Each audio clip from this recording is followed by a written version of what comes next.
Berdiri.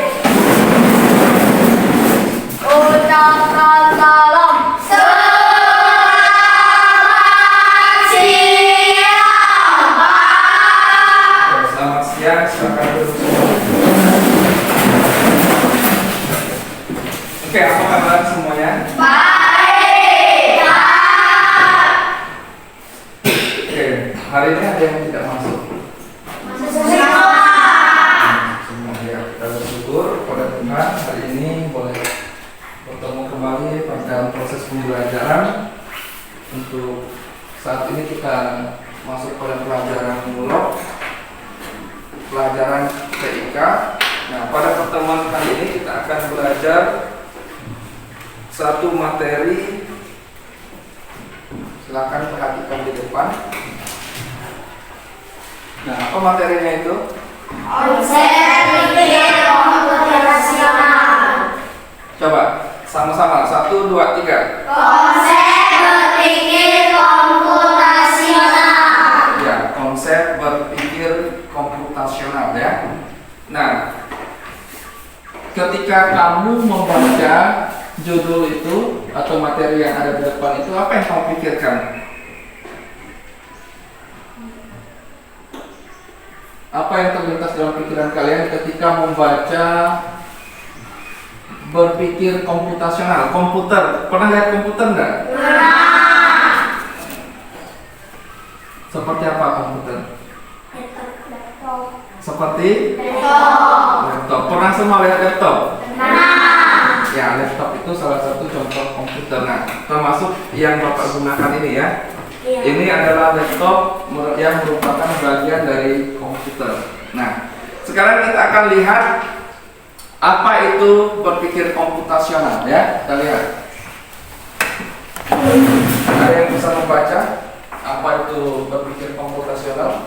Berpikir komputasional adalah proses berpikir yang digunakan untuk memudahkan masalah secara sistematis dengan menerapkan konsep dasar ilmu. Konsep ini tidak hanya digunakan dalam pemrograman tetapi juga dalam kehidupan sehari-hari untuk menyelesaikan masalah yang kompleks.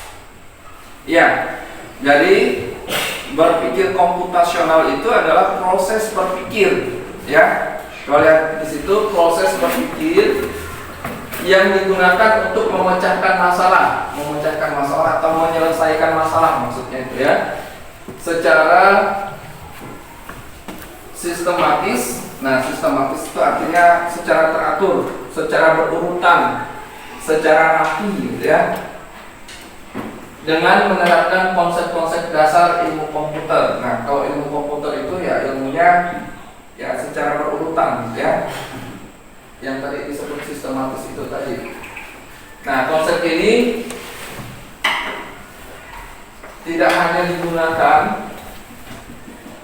dalam pemrograman atau dalam dunia pemrograman atau dalam dunia komputerisasi, tetapi juga dalam kehidupan sehari-hari untuk menyelesaikan masalah yang kompleks. Yang kompleks itu masalah yang luas, yang besar, ya. Nah, itu berpikir komputasional, ya. Nah, sekarang kita lihat selanjutnya tujuan dari berpikir Komputasional. Coba baca sama-sama. 1, 2, 3. Tujuan berpikir komputasional. Tujuan berpikir komputasional. Nah, kita lihat tujuannya. Yang pertama. Nah, Bapak Ben, silakan Ben, baca Ben. Apa itu yang pertama? Membantu memecahkan masalah secara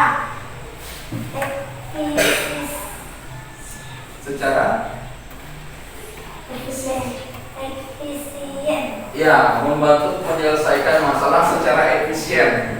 Nah, artinya dengan kemampuan berpikir komputasional atau berpikir seperti komputer, kita dapat menyelesaikan masalah itu secara efisien. Efisien itu secara cepat, hemat, tidak bertele-tele, gitu ya.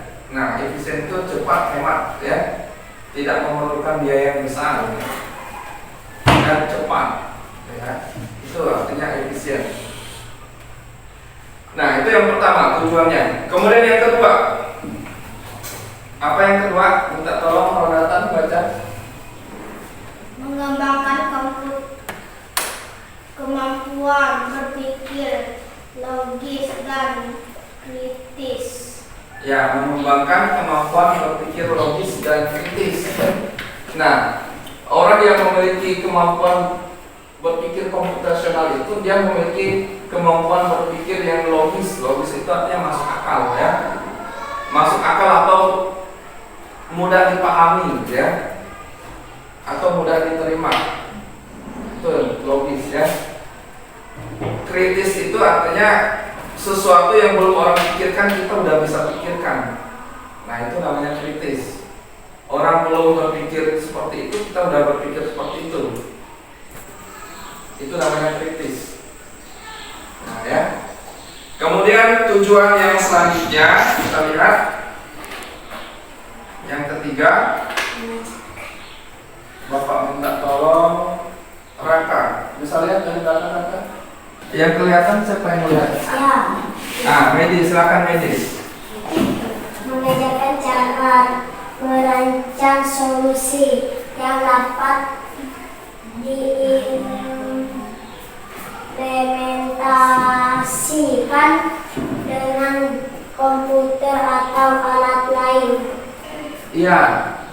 Jadi mengajarkan cara merancang. Merancang itu ya menyusun penyelesaian solusi itu penyelesaian masalah, ya, yang dapat diimplementasikan. Implementasikan itu artinya dapat diterapkan atau digunakan baik dengan komputer maupun alat lain. Nah, itu, ya. Itu tujuan dari berpikir komputasional. Nah, sekarang kita lanjut ke yang selanjutnya, ya. Nah, apa di situ? Silakan baca sama-sama.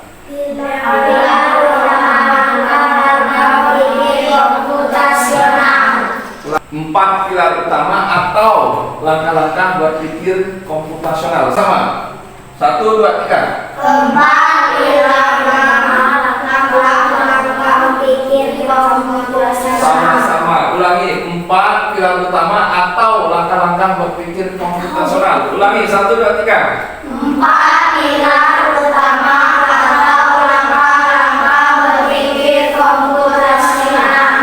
Nah, kita lihat langkah-langkah berpikir komputasional itu atau 4 pilar berpikir komputasional itu. Nah, kita lihat yang pertama. Yang pertama, decomposition. Bahasa Inggrisnya decomposition atau dekomposisi. Nah, dekomposisi artinya di situ silakan Nori dibaca Nori, apa artinya dekomposisi? Memecahkan masalah. Besar-besar suaranya. Memecahkan masalah besar menjadi bagian-bagian kecil agar mudah dikelola. Iya. Jadi dekomposisi itu artinya memecahkan masalah besar menjadi bagian-bagian kecil agar mudah dikelola atau diselesaikan. Nah, itu yang pertama, ya. Nanti kita lihat bagaimana cara mendekomposisi sebuah masalah, ya. Nah, kita lanjut pilar yang kedua. Kita lihat, ya. Nah, pilar yang kedua itu kalau bahasa Inggrisnya itu pattern, ya, pattern recognition, ya, pattern recognition. Nah, dalam bahasa Indonesia ini artinya pengenalan pola. Nah, pengenalan pola di situ apa artinya di situ, Lesia? Silakan Lesia baca dengan jelas. Besar-besar suaranya.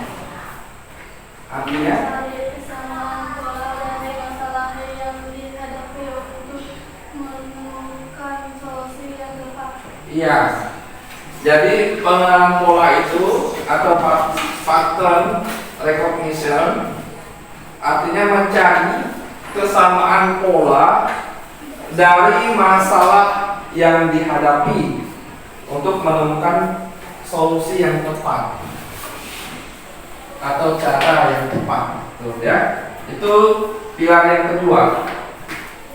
Nah, selanjutnya kita lihat pilar yang ketiga dalam berpikir komputasional.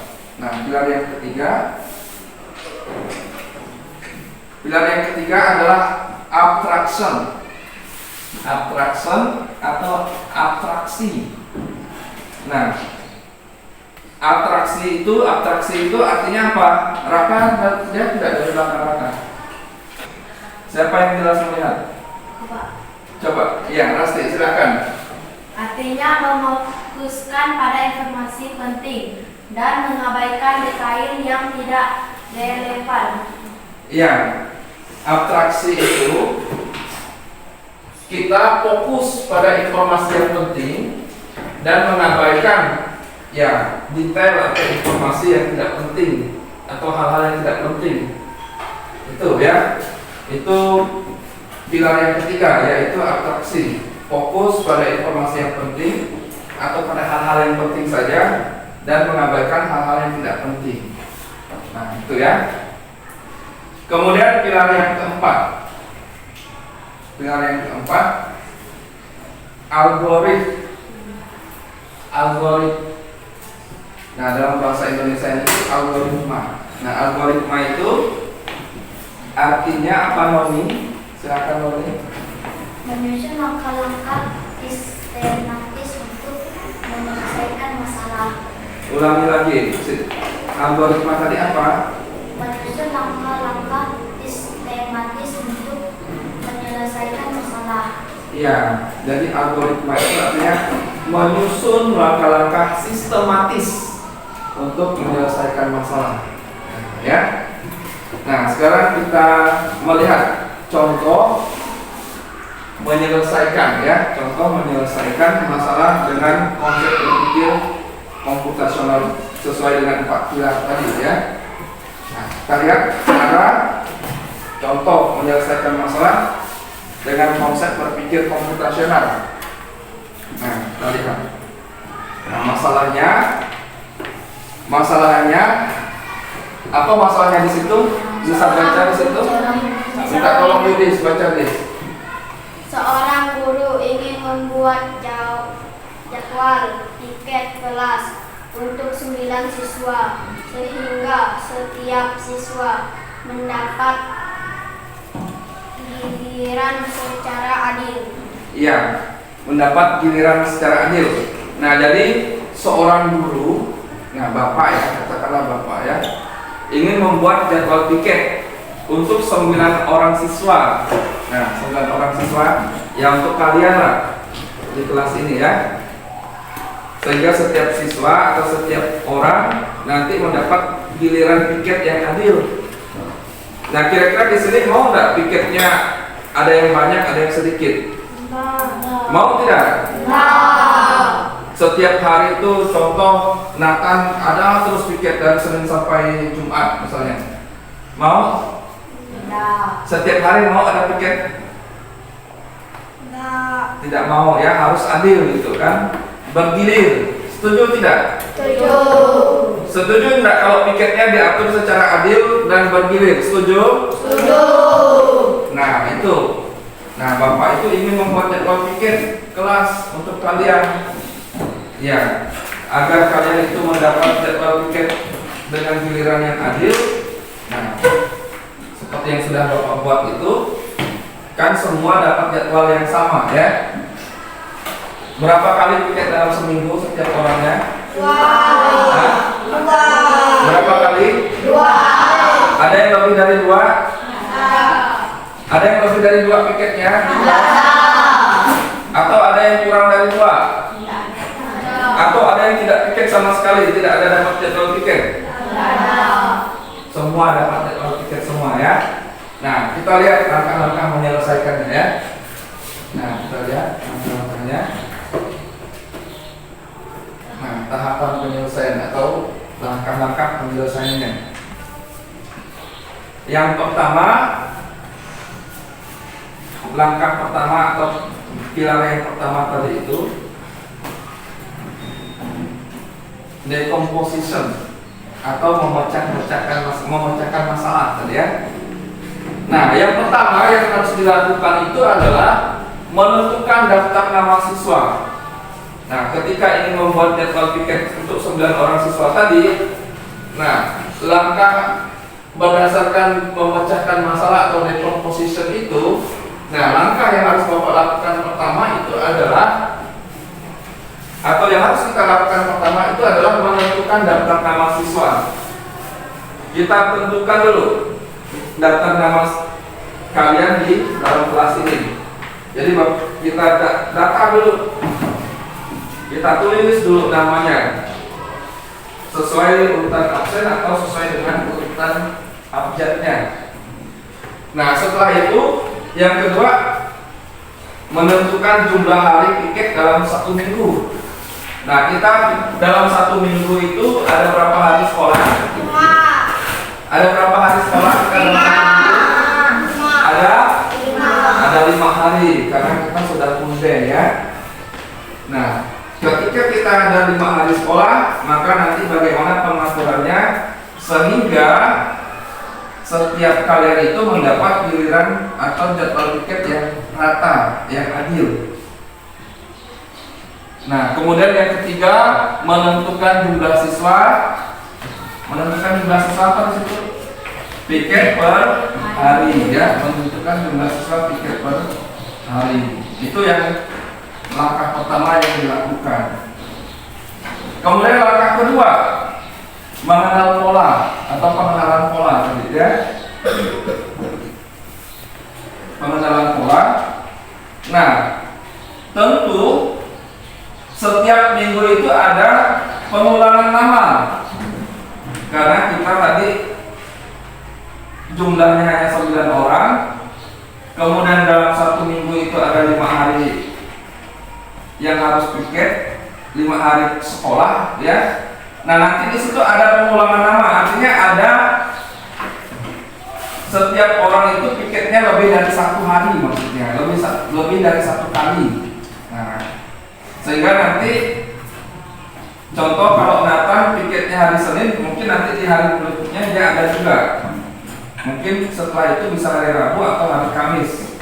Nah, itu artinya pengulangan ya. Di situ. Nah, kemudian pola giliran dapat diatur setiap hari sehingga tidak ada yang tabrakan. Nah, tidak ada yang tabrakan. Atau itu tadi setiap hari ya. Atau dia hari ini piket kelas, lalu besok piket kantor. Itu maksudnya ya. Nah, itu yang tabrakan. Jadi diusahakan disesuaikan waktunya, diatur waktunya sehingga tidak ada yang bentrok dengan kegiatan lain atau dengan pekerjaan lain. Nah, itu langkah yang kedua. Nah, kemudian langkah yang ketiga mengabstraksi. Nah, mengabstraksi itu artinya langkah pertama itu fokus pada urutan nama dan pembagian jadwal.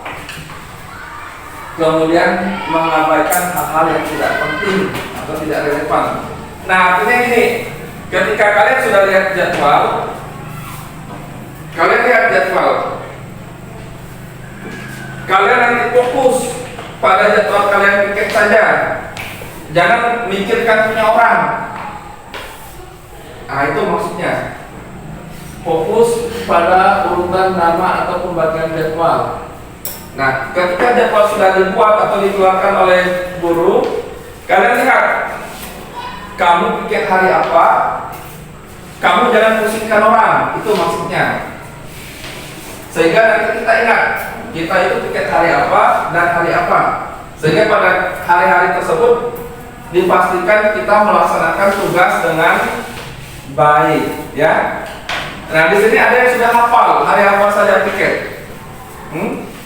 Ada yang sudah hafal jadwal piketnya hari-hari apa saja? Sudah hafal semua jadwalnya? Sudah hafal semua? Sudah? Ada yang belum hafal jadwal piketnya? Hah? Sudah hafal semua? Lesia hari apa saja piket? Senin sama Jumat. Kalau Raka hari apa saja piketnya?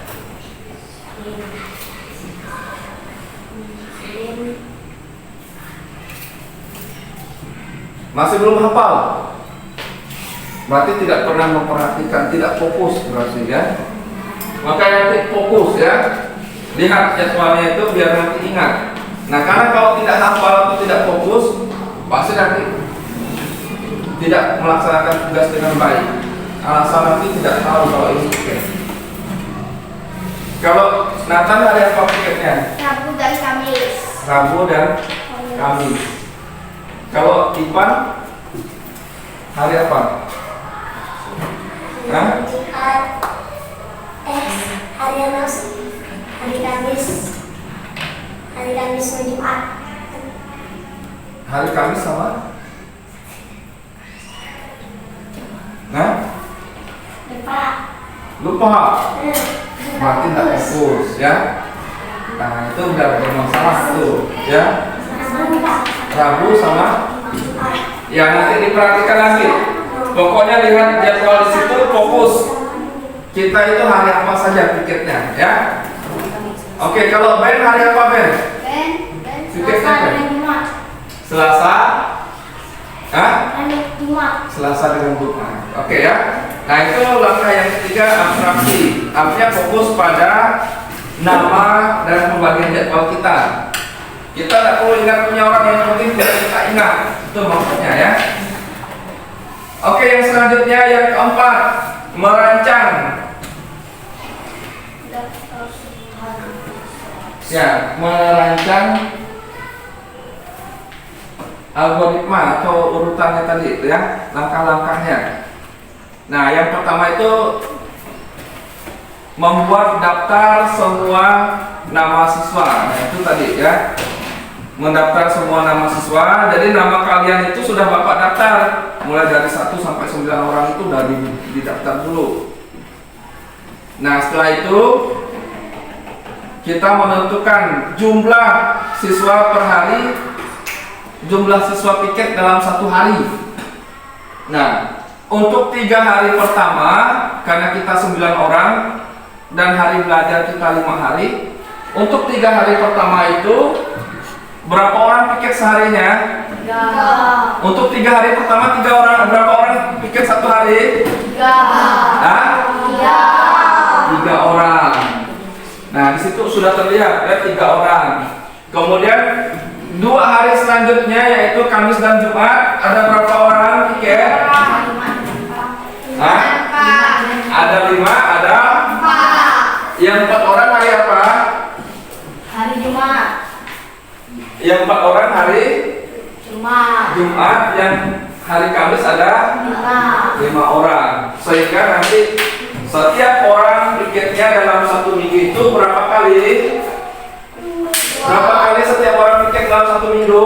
2 kali. Nah, 2 kali nanti ingat, ada yang Senin Kamis, ada yang Selasa Kamis, ya, Selasa Jumat, ya, atau ada yang Senin Jumat, atau ada yang Selasa Kamis, begitu, ya. Nah, itu tahapannya. Oke, selanjutnya kita lihat manfaat berpikir komputasional ya. Nah, apa manfaatnya? Kita lihat manfaatnya. Yang pertama di situ apa yang manfaat berpikir komputasional? Meningkatkan kemampuan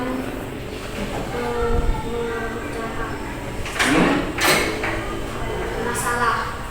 Yang keras katanya, coba ulangi. Meningkatkan kemampuan pemecahan masalah. Ya, itu manfaat yang kita peroleh ketika kita memiliki kemampuan berpikir komputasional. Itu kita dapat ya mampu menyelesaikan masalah. Jadi kemampuan penyelesaian masalah kita itu semakin bertambah atau meningkat, ya.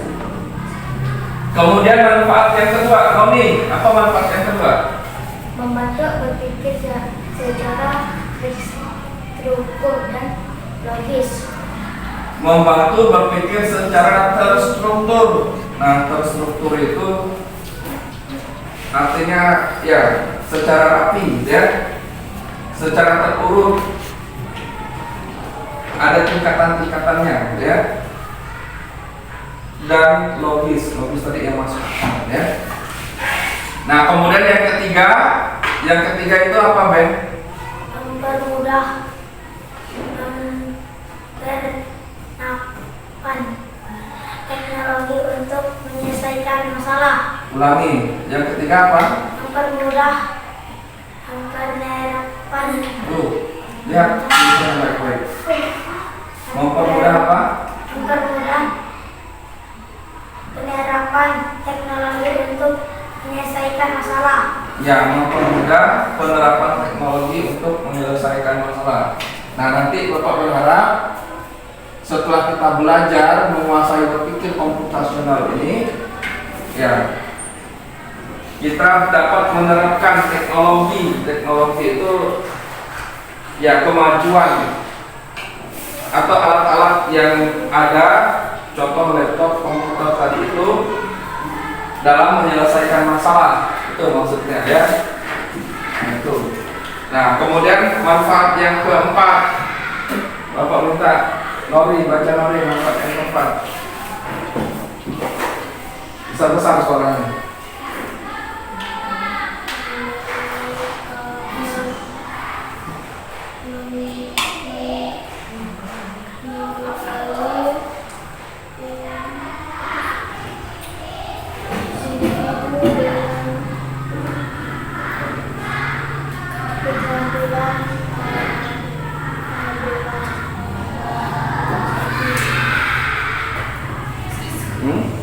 Udah? Jadi yang keempat apa? Ulangi Nori, silakan. Memberkali individu dengan keterampilan abad 21. Ya, Bapak minta Rasti, ulangi yang keempat, manfaat berpikir komputasional yang keempat, silakan. Membekali individu dengan keterampilan abad 21. Ya, membekali individu. Individu itu artinya setiap kalian ini, ya, setiap kalian dengan keterampilan. Keterampilan itu artinya kemampuan, dengan keahlian, ya. Abad 21. Nah, abad 21 itu abad di mana kita ini hidup saat ini, ya. Abad 21 itu abad di mana teknologi berkembang dengan sangat cepat dan segala sesuatu menggunakan teknologi. Nah, itu namanya abad 21. Ya. Abad yang dikatakan sudah canggih lah kalau kata orang tua zaman dulu. Nah, sekarang kita lihat kesimpulannya. Nah, kesimpulannya kita baca bersama-sama kesimpulannya. 1, 2, 3. Berpikir komputasional adalah terkenal berpikir era digital. Digital melakukan kembali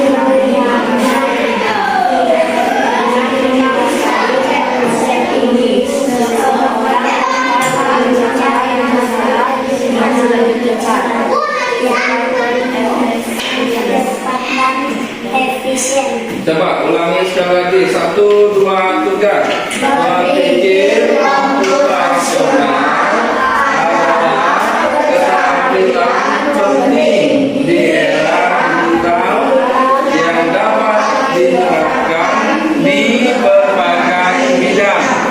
Dengan menguasai proses ini, seseorang dapat memecahkan masalah dengan lebih cepat, tepat, dan efisien.